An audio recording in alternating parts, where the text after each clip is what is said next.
خاطر شيخ الشيوخ الشيخ العسل ناس وجده ناس خشامه والناس اللي راه يتعبنا وتسال علينا خويا من بلاد البلاد. قال لك اسيدي هذا واحد الراجل مجوج بجوج عيالات انا بي. اييه مجوج بدوك جوج عيالات. المهم هو السيد متقي الله كيبغي العدل بيناتهم. شري لهادي زيف يشري الاخرى زيف، شري لهادي سروال شري لهادي سروال، جاب لهادي شي حاجه كيجيب الاخرى خدعه. المهم شاءت الاقدار وهما يموتوا ليه في نهار واحد. بغى يكمل العدل ديالو السيد متقي الله، بغى يكمل العدل ديالو.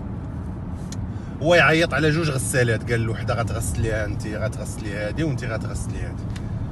يلا غسل كملوهم، قال لهم كفنوهم في نفس الوقت، كفنوهم في نفس الوقت. جا بغى يخرجوا من كاع باب واحد، قال غنخرج وحده وعاد نخرج الاخرى من وراها، تقلق ليا تسميت بحال ما درتش العدل. ويعيط لواحد البناي قال لي شوف ضرب هذا الحيط ريبو فتح لي باب. ضرب الحيط فتح لي باب. المهم ولاو عنده جوج بيبان، خرج كل وحده من باب.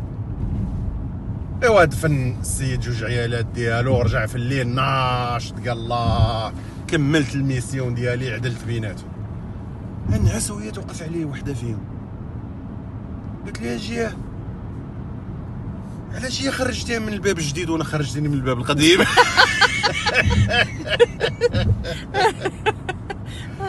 ودي راه حوارات صعيبه. قال لك حقه والواد غنديروا العدل.